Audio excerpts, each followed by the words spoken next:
शारीरिक ही इंसानों को नहीं तोड़ा है, मानसिक भी उनके दिमाग पर बहुत बुरा असर, जिसने वो हमारे हिंदुस्तान के कल्चर, जो जनता है ना वो इनको जान चुकी है कि इनके सिर्फ जो वादे हैं वो सिर्फ झूठ माटी का कर्ज उतारने का।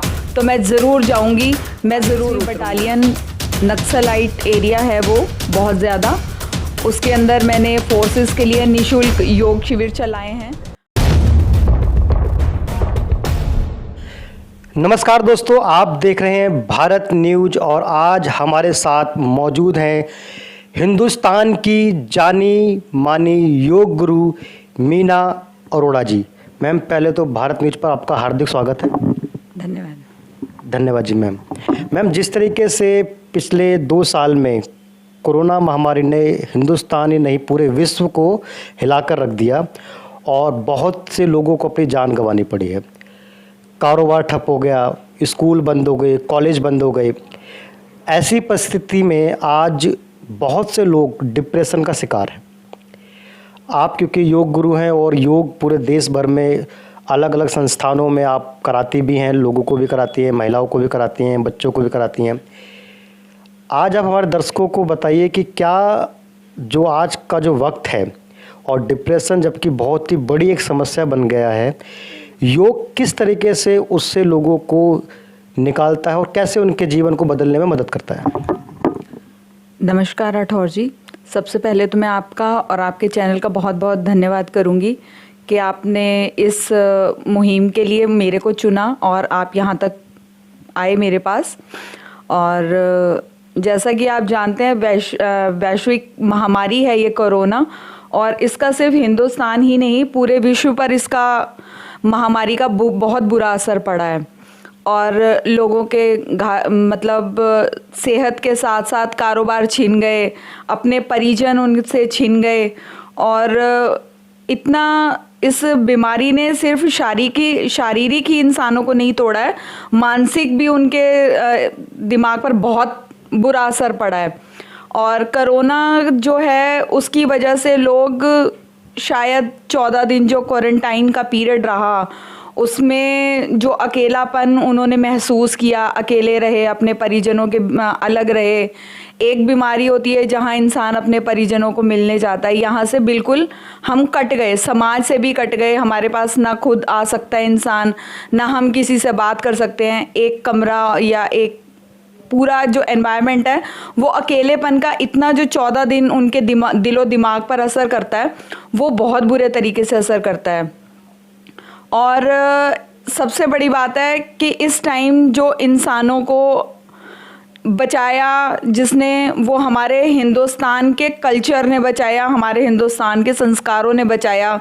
जो मसाले आज तक लोग सोचते थे ये घरेलू उपचार है, लेकिन उस घरेलू उपचार ने बहुत बड़ा योगदान हमें दिया। और जो खांसी ज़ुकाम और उसकी समस्याएं रही उसमें ये चीज़ें बहुत हमें असर करी और पॉजिटिव असर करी हैं। और वैसे भी जो हमारे साबुत मसाले होते हैं हमारे हिंदुस्तान में, उसकी एक वाइब्स जो हैं वो बहुत पॉजिटिव रहती हैं और अगर आप उनको भी अपने पास रखते हैं तो भी आपको बहुत अच्छा इफ़ेक्ट आता है।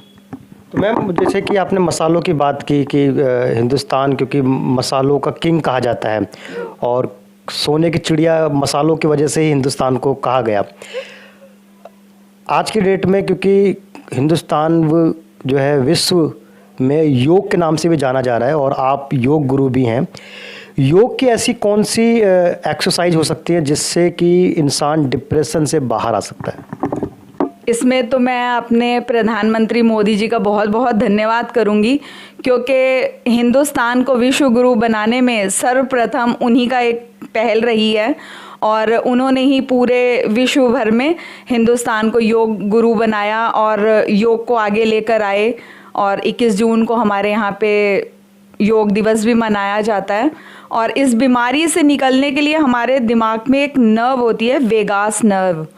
और अगर आप मेडिटेशन करते हैं, रेगुलर योग करते हैं, तो अगर आप एंजाइटी और डिप्रेशन के शिकार हो चुके हैं तो ये जो समस्या है ये मेडिटेशन के थ्रू उस वेगास नस को रिपेयर भी करती है और हम एंजाइटी और डिप्रेशन से बाहर आते हैं, क्योंकि योग करने से, मेडिटेशन करने से हमारे दिमाग में एक बहुत अच्छा ऑक्सीजन लेवल जो है वो पहुंचता है और उसको जो प्रॉब्लम है उसकी एंजाइटी और डिप्रेशन की, उससे उभरने में बहुत सहायता भी करता है। बहुत बहुत अच्छा आपने हमारे दर्शकों को बताया कि किस तरीके से योग के थ्रू वो मेडिटेशन करके और डिप्रेशन से बाहर आ सकते हैं। मैं आपको थोड़े से और किसी रास्ते पर ले चलता हूँ। आज की डेट में हमारा जो समाज है, वो समाज राजनीतिक तरीके से भी किसी न किसी रूप में डिप्रेशन में है। आप ये देखिए कि जो हमारा युवा वर्ग है, और चाहे वो युवा वर्ग है, युवतियां हैं या बुजुर्ग हैं, महिलाएं हैं, जैसे कि पिछले कुछ दिन में दिल्ली के अंदर एक बहुत ही बड़ी घटना घटी कि जो दिल्ली सरकार है उसने हर वार्ड के अंदर शराब के ठेके खोलने की परमिशन दे दी, और लगभग अगर मैं गलत नहीं हूँ तो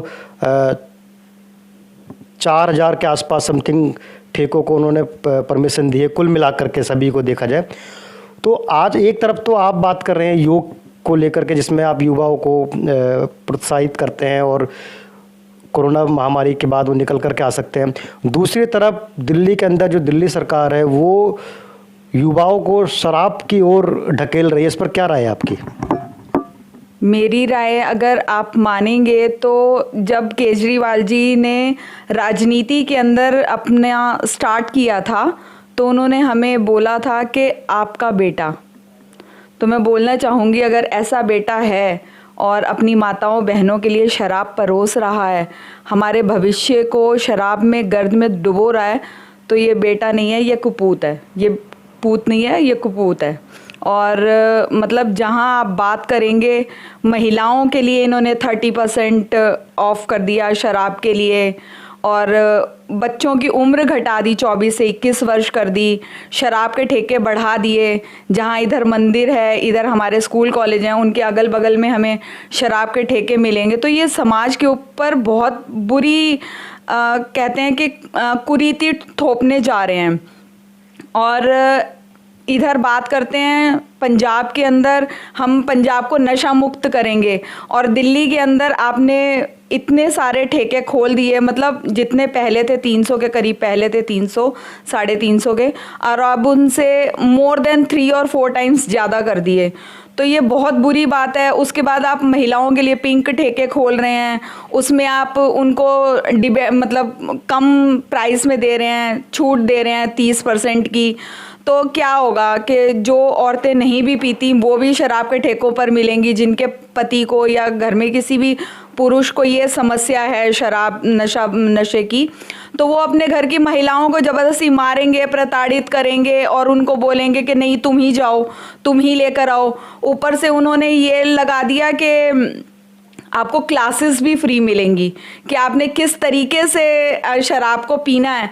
तो आप योग की क्लास कर रहे हैं और वो शराब पीने की क्लास कर रहे हैं। वो शराब पीने की, तो ये बहुत बुरा है। हमारी ये सामाजिक बुराई है, शराब जो है सामाजिक बुराई है, और ये हमारे संस्कारों में नहीं थी। ये बहुत बुरा कर रहे हैं हमारे मुख्यमंत्री जी। मैं इनको बोलना चाहूँगी आपके माध्यम से कि कुछ सोचिए कि हमारे समाज के अंदर नारी को देवी माना जाता है, उसको शक्ति माना जाता है, और आप उनको कहाँ, जहाँ तो पूजनीय है वो, और देवियाँ मंदिरों में पूजी जाती हैं, आप उनको ले जाके कहाँ खड़ा कर रहे हैं? शराब के ठेकों पे। तो थोड़ा सा आपको शायद सत्ता की भूख इतनी नहीं होनी चाहिए कि आप अच्छाई और बुराई में फ़र्क ख़त्म कर दें। मैम, जैसा कि आपने बताया कि केजरीवाल साहब जो है जिस तरीके से दिल्ली के अंदर शराब के ठेके खोल रहे हैं, और अभी आने वाले कुछ समय में दिल्ली के अंदर MCD का इलेक्शन भी होना है, और उनके कार्यकर्ता और वो भी आप दिल्ली के अंदर अगर आप निकलते हैं तो हर गली नुक्कड़ चौराहे पे बोर्ड लगे हुए हैं, पोस्टर्स लगे हुए हैं, जिसमें MCD में भी केजरीवाल इस तरीके का स्लोगन भी दिया होता है। तो आपको क्या लगता है कि इस बार दिल्ली की जनता उनकी उस बात पर विश्वास करेगी जब वो कह रहे हैं कि मैं दिल्ली में MCD में भी आना चाहता हूँ? मुझे नहीं लगता।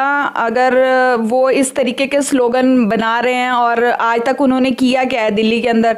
सिर्फ जो उनको खर्च करने के लिए, दिल्ली के ऊपर खर्च करने के लिए पैसा मिलता है हमारी केंद्रीय सरकार से, वो सिर्फ अपने उसके विज्ञापनों पे ही खर्च करती है और कुछ नहीं करती है। और उसके अलावा मुझे नहीं लगता है कि उनको जनता वोट देगी, क्योंकि सेकंड वेव के अंदर, फर्स्ट वेव के अंदर कोरोना की, उनका जो पर्दा था वो फाश हो चुका है, बहुत अच्छे तरीके से फाश हो चुका है। कि जब ऑक्सीजन की लोगों को ज़रूरत थी, जब दवाइयों की लोगों को ज़रूरत थी, वो कुछ नहीं लेकर आए। अब वो खोल रहे हैं तो क्या सिर्फ शराब के ठेके? ना उन्होंने अपने कार्यकाल के अंदर कोई अच्छा हॉस्पिटल खोला, ना कोई यूनिवर्सिटी खोली, ना कोई इस तरीके से मतलब कुछ इस तरीके का बच्चों के स्कूल खोले होते, या मतलब कोई स्वास्थ्य सेवाएं आप फ्री में दी होती। आज अगर आप मानो कि दवाइयाँ अगर आप किसी के घर भिजवा रहे हो तो शायद जनता उनके प्रति ज़्यादा रुझान रखती, लेकिन आप लोगों के घर तक फ्री डिलीवरी क्या पहुंचा रहे हो? शराब। तो शायद आज की जो जनता है ना, वो इनको जान चुकी है कि इनके सिर्फ जो वादे हैं वो सिर्फ झूठे हैं। ये नाम का बेटा है, लेकिन ये बेटा नहीं है। ये सत्ता की भूख इनको इतनी है कि ये कुछ भी, मतलब सत्ता के लिए कुछ भी कर सकते हैं, किसी भी स्तर पे जा सकते हैं। मैम, जैसा कि बताया कि आम आदमी पार्टी आज की डेट में सत्ता के लिए किसी भी हद तक जा सकती है। आप क्योंकि एक सामाजिक कार्यकर्ता भी हैं, सोशल वर्कर भी हैं, योग गुरु भी हैं, और कई सारी सामाजिक गतिविधियों में, कई सारे सामाजिक संगठनों से आप जुड़ी हुई हैं, तो क्या हम ये उम्मीद कर सकते हैं कि अब अगर आपको मौका दिया जाए और आप दिल्ली के अंदर जो एमसीडी का इलेक्शन है, एज ए पॉलिटिशियन एमसीडी के चुनाव में जुड़ कर के, क्या आप दिल्ली की जनता की सेवा और अपने क्षेत्र की जनता की सेवा करने में क्या दिलचस्पी लेंगी? इस पर क्या कहना है आपका? मेरे ख्याल से पार्टी का टिकट देना, या पार्टी जो भी चेहरा उतारती है, वो सबसे पहले देखती है कि कैंडिडेट जो है वो शिक्षित होना चाहिए, ईमानदार होना चाहिए, और इतना लोगों के बीच में जाकर सामाजिक समरसता बनाए और उनसे बहुत अच्छा व्यवहार हो, और उनके बीच में उतर के काम करने वाला हो, उनकी समस्याओं का समाधान करने वाला हो। और अगर कोई पार्टी, मतलब भारतीय जनता पार्टी की तरफ से ही मैं अपना वोट दूंगी, अगर वो चाहेंगे कि अगर मुझे लगे, उनको लगेगा कि मैं उस चेहरे के लिए उपयुक्त हूँ और समाज के लिए कुछ कर सकती हूँ या अपने देश के लिए कुछ कर सकती हूँ, और अगर वो पार्टी मुझे, भारतीय जनता पार्टी मुझे मौका देगी उस क्षेत्र में उतरने का, लोगों के लिए कुछ करने का, और अगर मैं अपने शब्दों में बोलूं तो देश की माटी का कर्ज उतारने का, तो मैं ज़रूर जाऊंगी, मैं ज़रूर उतरूंगी उस फील्ड में। तो मैम, जैसे कि आपने कहा कि आपको अगर मौका मिलता है तो आप ज़रूर इस मौके का फ़ायदा उठाएंगी, और आपने एक लाइन बोली कि देश की माटी का कर्ज चुकाने का मौका अगर आपको मिलेगा तो आप ज़रूर करेंगी। अगर आप मान लीजिए जब चुनाव लड़ती हैं, तो आपके अपने क्षेत्र में क्या मूलभूत मुद्दे हो सकते हैं जिनको लेकर के आप जनता के बीच में जाएंगी? यहाँ पर मूलभूत यहाँ की सफाई का है, लोगों को जागरूक करने की ज़रूरत है।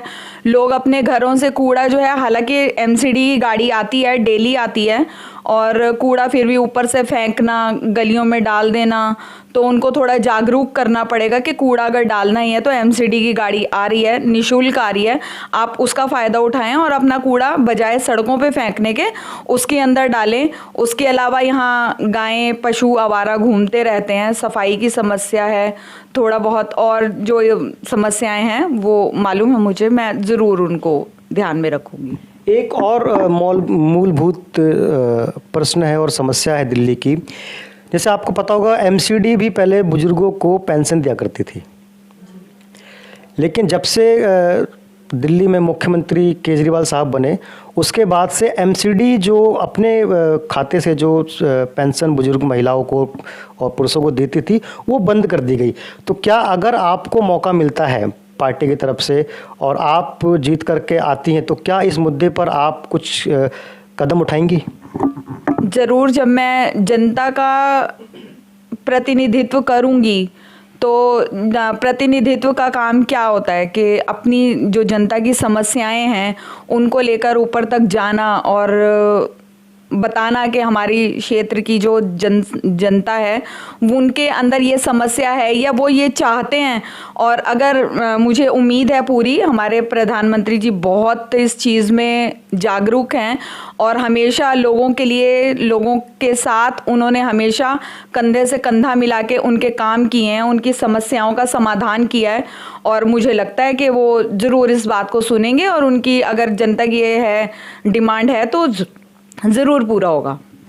बहुत बहुत धन्यवाद दोस्तों। ये थी मीना अरोड़ा जी, जो कि एक सामाजिक कार्यकर्ता भी हैं, योग गुरु भी हैं और इच्छा भी रखती हैं कि अगर इन्हें राजनीति में आने का, चुनाव लड़ने का मौका मिलता है तो ये माटी का कर्ज चुकाने के लिए ज़रूर आएंगी और जनता की सेवा के लिए तत्पर रहेंगी। दोस्तों, आप देख रहे हैं भारत न्यूज़।